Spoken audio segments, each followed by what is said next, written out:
All right, welcome into the hours. We are excited to spend another episode with you. I'm joined by my good friend Tyler. Tyler, welcome. Mark, it feels like it's been many weeks since you and I have been on. It feels like we've been kind of like missing each other, bouncing around. Good to be back.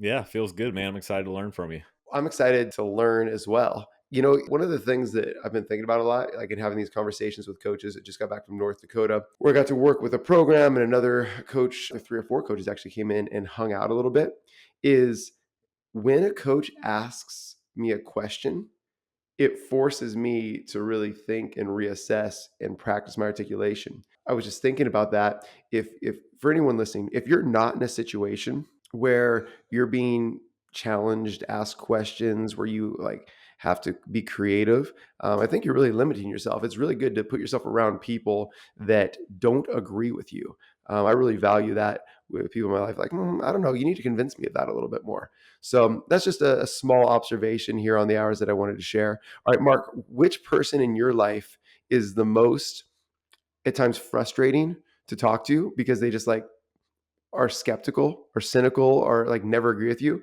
but you're also very grateful for them because of that? Oh man, I'm gonna give a shout out to former assistant coach Billy Berto. He was a coach that was on my staff that was great with the players, great basketball mind, but we just had different kind of wavelengths of thinking, but his was really good and he challenged me on a lot of things. And I actually went to dinner with him not long ago and I actually told him I wish I would have listened to you more because you were really like challenging my thinking and it's sometimes as a head coach that's difficult because you want people to be on your side, but it is you're right, it is so valuable to have people that will push the envelope, and thankfully he was pushing it to even a more open, innovative, modern approach. I think I would really struggle if somebody was trying to go backwards on me, but he really pushed me to try new things. I like that. Okay, I'm going to give a shout out to my friend Jordan Marinick. Every time I talk to Jordan, he is presenting me with a new conspiracy theory. Anytime I say something, he's like, "Well, what makes you believe that?" Like it's never an easy conversation, and he has no filter of like just challenging me, and I really appreciate that about him. And like it's one of those things that you don't recognize the value of it until you see its absence. And so like when I don't talk to him for a while and I talk to him again, I'm like, whoa, this is jarring.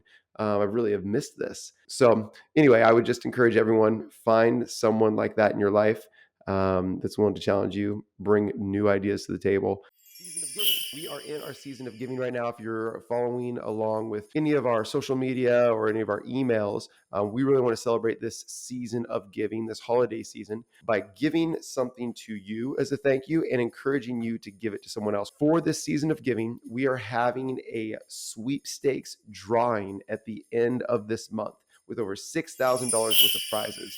And all you have to do to be in the drawing is upgrade to annual.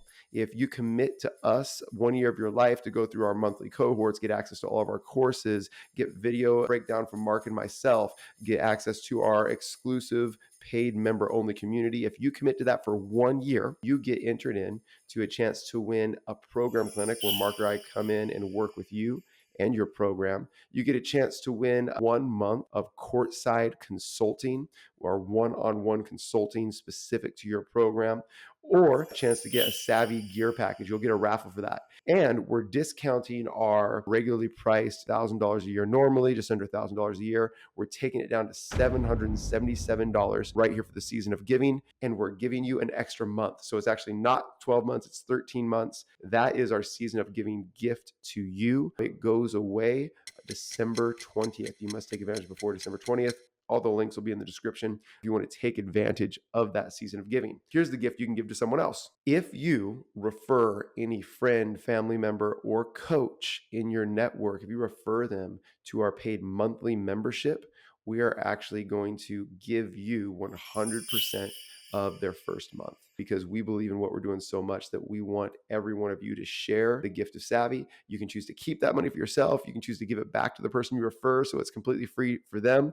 Every person you refer, we're going to give you 100% of their monthly membership as well.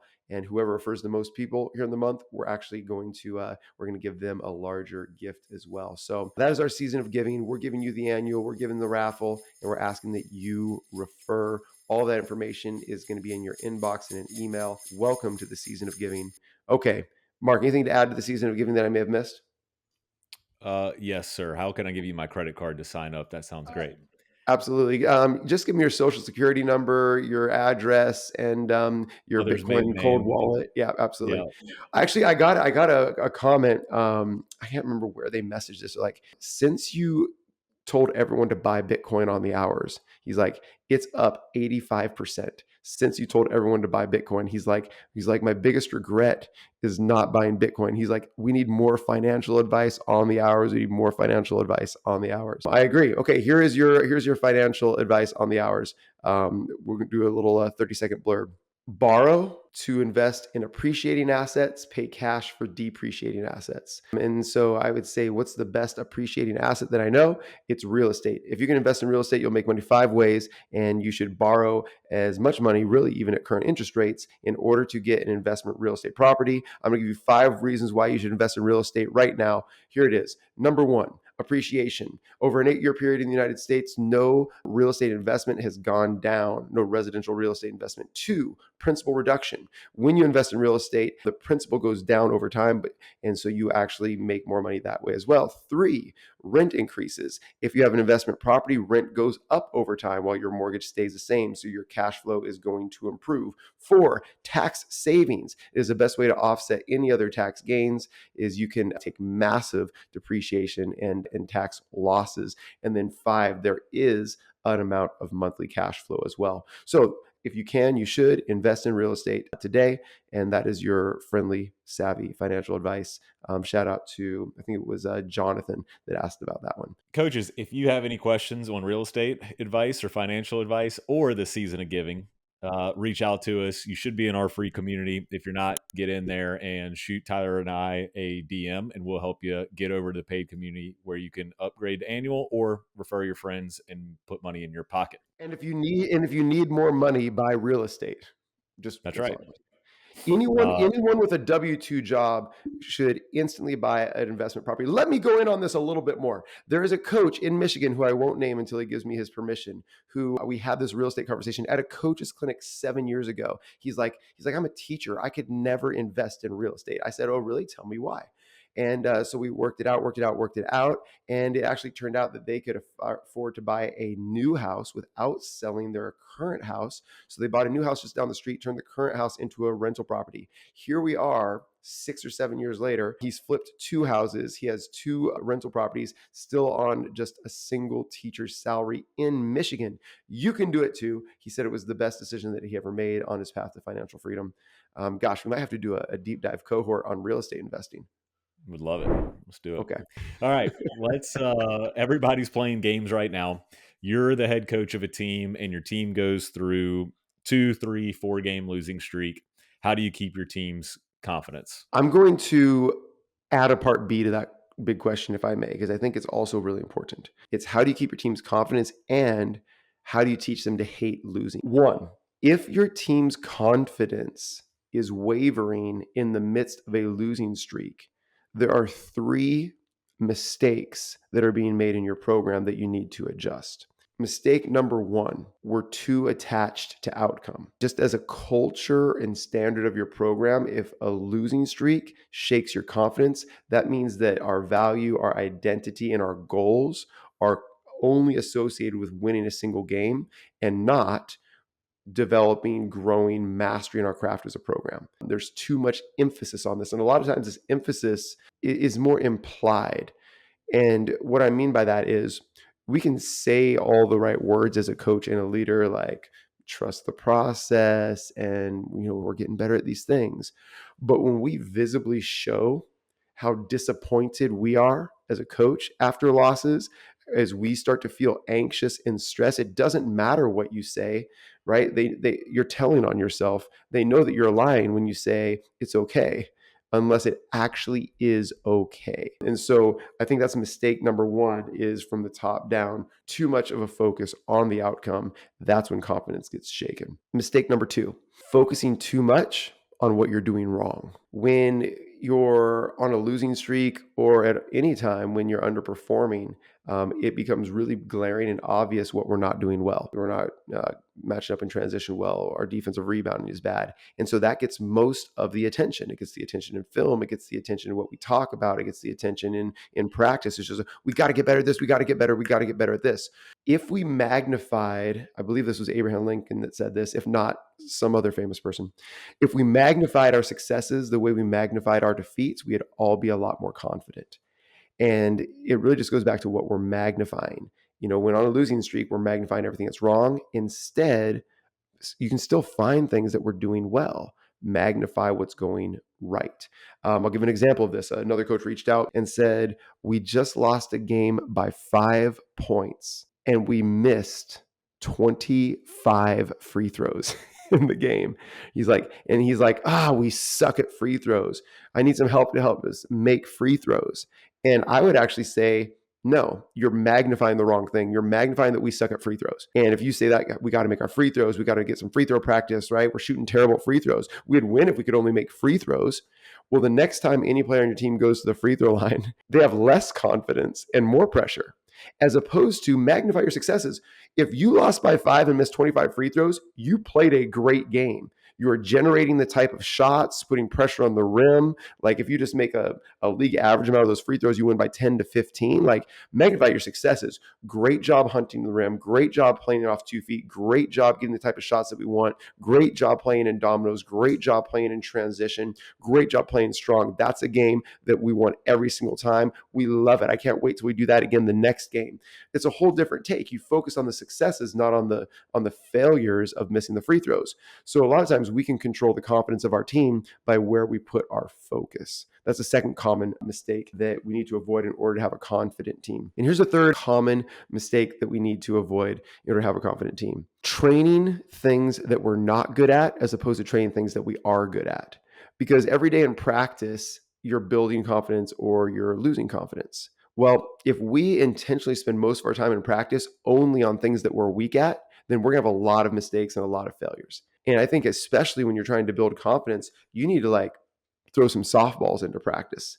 You need to do some games or some drills, some advantage games. Actually, the game of the week today is going to be one example of we need to do things in practice that instill belief in our offense, that instill belief in our defense. And when you're struggling with confidence, you don't go out and challenge Goliath to a fight. You go and beat up on a couple of kids. Right. So we got to do some things that are going to build confidence. So I think that would be the reason for us to build confidence. I was going to go measurement and model for my advice for this coach. So, number one, model consistency, model confidence. Players will pick up on if you're deflated, on your tone, on what you say, just like you said, right? Like you can't fake it. 7, 38, and 55. So, what matters when you're communicating? 7% is actually what you say. 38% of that is the tone in which you say it, and 55% is your body language. So oftentimes as coaches, we're in front of our team like, hey guys, it's going to be okay. We got a game tomorrow. And it's just like we're deflated. They can feel it. And that goes in game as well. So model confidence in your body language, most importantly. And then the second thing would be measurement. Confidence comes from doing the work and seeing the results. If you're measuring the wrong thing, which would be the scoreboard, you're not seeing the results. So you're going to lose confidence. If all we care about is just winning the game and we're 0-3 in our last 3, well, your team will be, they will lose confidence, right? They will be down. They will be discouraged. So measure what matters. I would focus on defining our victory, which is what the V in SAVI stands for. And I would just focus on progress goals. Are we moving in the right direction? It might not be as fast as we want it to be, but if we are taking incremental steps towards the team we want to be, then we will get there eventually. And let's make sure that we cast that vision and build some excitement about the direction that we're headed and not just what's in the immediate right in front of us, because it's never as good or as bad as it seems. The season is full of peaks and valleys, and this is a valley, but we got to work hard, continue to do what we're doing. And maybe if we're not doing the right things, this is our wake up call. Sometimes you got to go through the bad to know how good the good should feel. And then that would be my launching point with my team. The hate losing thing, I'm just going to say let's put that into the next hours. Like, how do we teach a team to hate losing? Because I think that I don't want to lose what we just did around confidence. I think that's excellent. Simplicity wins, I hear. So let's keep it simple, and we can probably transition into mailbag. Let's transition to mailbag. Tyler, I will lead off and ask you a question that came in our new paid community. For those that missed our season of giving spiel at the beginning, we have a paid community where it is exclusively for our SAVI members. And this was one of the topics that came through yesterday. All right, this coach asked, his team is ball watching in two specific areas. And he is obviously an hours listener because he wants to be surgical in his approach here. Two ways that they're ball watching. One, they're not moving to space correctly. I'm assuming that is when somebody's hunting. So the other four players off the ball. And then on defense, they're not moving on and off the wall. So how do we get them to do that? I actually would question: do you want them moving on the hunt or not? Yeah, I was going to say, let's assume that they should be moving because Okay. I completely agree and see where you're going. Like, hey, hold spacing, right? I think he's saying we're not in the right spots. How do I teach them to get in the right spots? The best way that I found to get players into the right spots is with transition roles. Usually, if you start shaped, you can stay shaped. And then every opportunity where we're not in our correct shape is just like transition. Then we can kind of reshape a little bit. And so, if there's two phases of offense, there's neutral and advantage, which we call dominoes. Every time we get neutral is an opportunity to reshape. And just like in transition, right? In transition, we attack in dominoes, but the moment we're neutral, we want to reshape and get into our action. So I think the first in time that it's going to happen in every possession, and also the time it's going to happen most often, is in our initial transition. So if we focus all of our teaching to get in the right spots in transition, hold a really high standard for that, then it's going to be easier to repeat at different points in the possession where we get to neutral. My guess would be, and this is what I have observed, if we have trouble reshaping, we generally also have trouble shaping. Been doing a lot of film breakdown for our paid community members, and I have yet to see a team that is as shaped as they can be in transition. And you got to fight for it every single day as a coach. Players don't want to run all the way to the corners and the baseline because it's longer. They want to slow up at the wing. And with attrition, it just starts getting higher and higher on the wing. So we're not as committed to shaping. I've yet to see a rim runner or a short corner or a dunker spot porch player that actually clears all the way out to the porch heels on the baseline every single time. They start creeping more and more towards the block and higher off the baseline, right? I've yet to see a dragon or, whoever your trailer on the play. I've yet to see them actually burst into space behind a penetration or arrive in shape super high and wide. They creep in. So like there's so many opportunities just in transition to shape.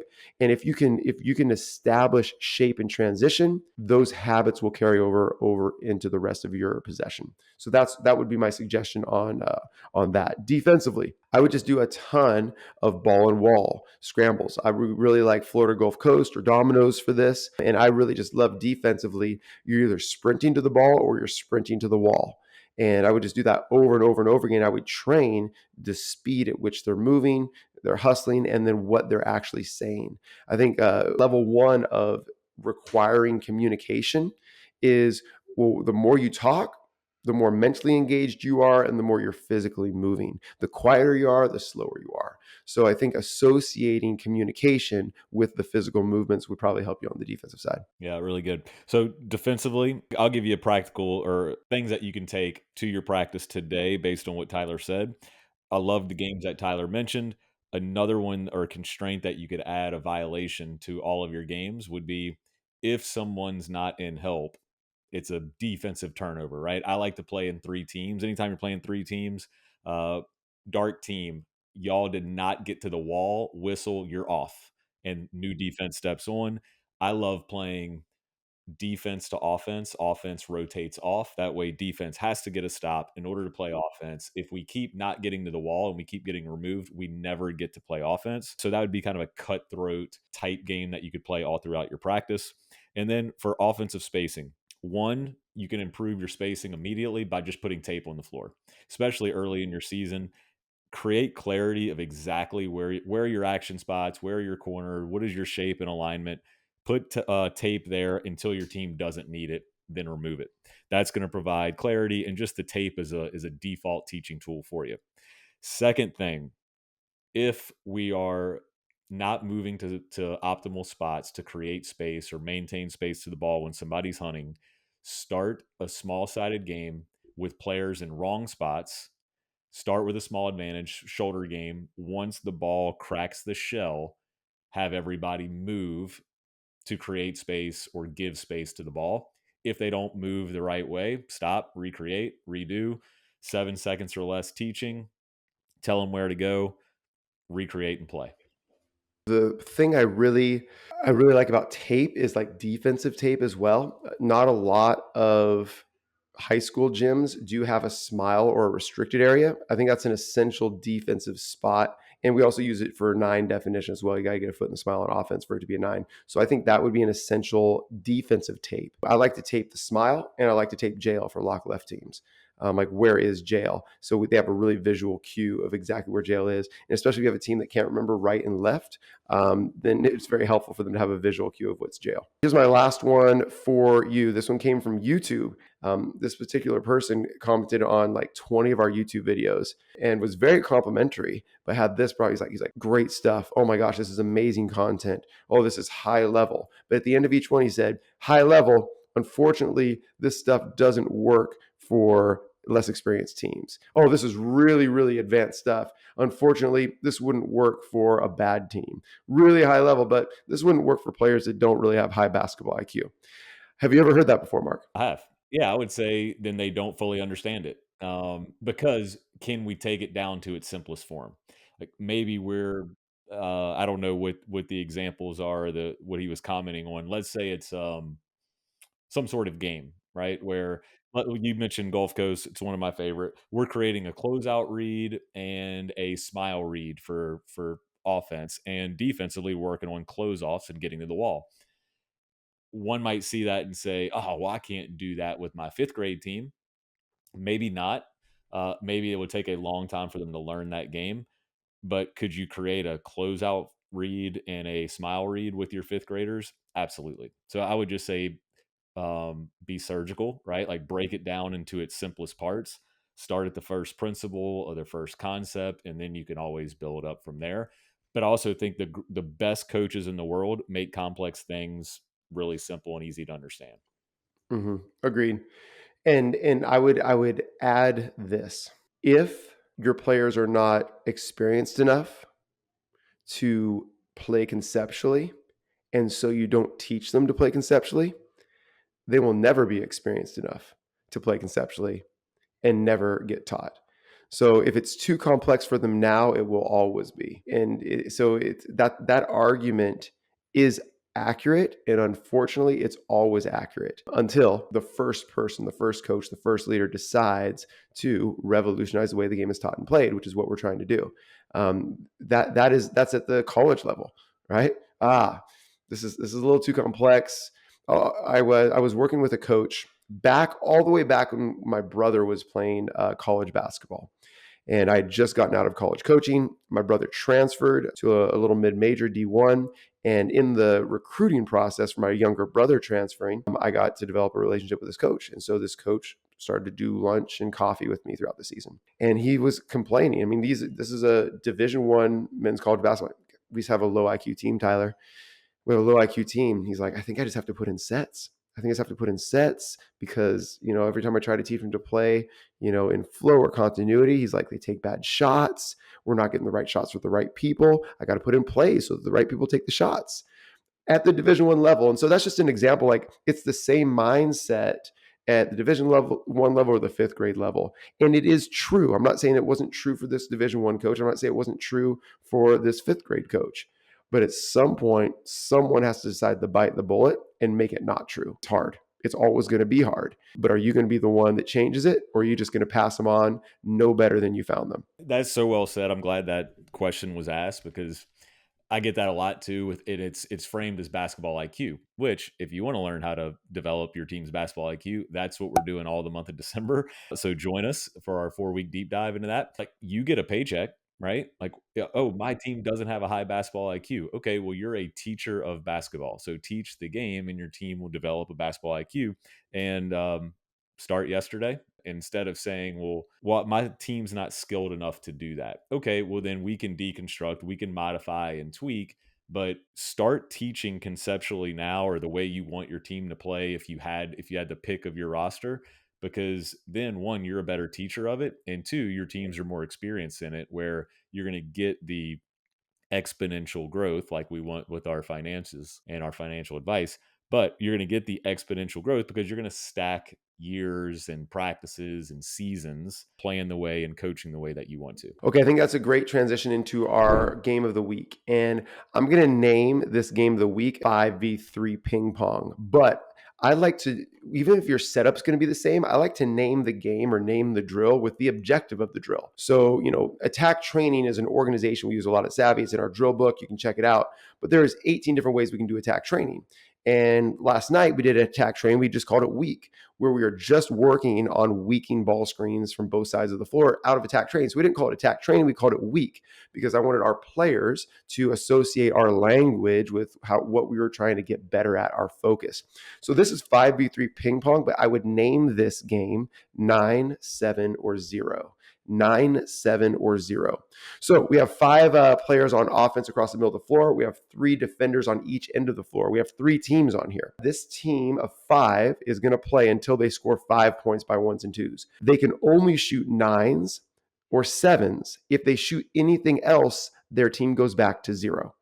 So even if they attempt, make, miss, whatever, they attempt a 5 or a 4 or a 6, they attempt anything else, doesn't matter, tweet, you're back to 0. And so they're playing ping pong back and forth. They're attacking 5v3. The reason that we are going 5v3 is because we want to make it pretty easy for them to catch with an advantage, to catch in dominoes.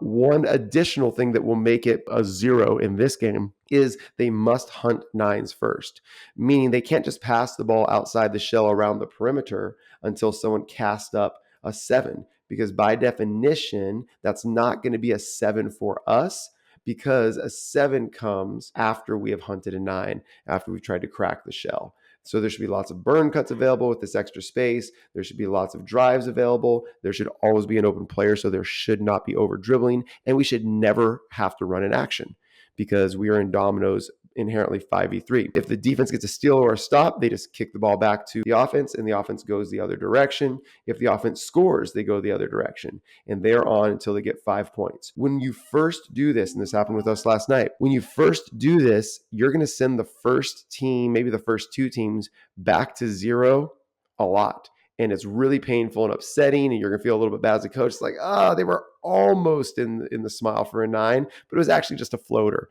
They were almost outside the 3-point line, but they just shot an off the catch long 2. And you send them back to 0. And how quickly will their shot selection change? Very, very quickly. One additional thing, you can actually flip this. I also love this 9-7-0 game to address what one of our coaches asked in the mailbag. It's just, how do we sprint off the wall? Because at all times in this scenario, on these swings, you must always guard the ball and you must always have someone on the wall. That's your defensive emphasis. And I would just assign one of your assistant coaches, and I was fortunate enough to have 2. I had an assistant coach at each end whose only focus was on defense. I was focused on offense, and they were just reminding, right? Zadie, get to the wall. Zadie, get to the wall. Zadie, get to the ball. Zadie, get to the ball. D, wall, D, wall. Always have the ball guarded and always get to the wall. That is 9, 7, or 0. Coaches, as you build out your practice plan and your drill book, you don't need more drills. You just need more variations.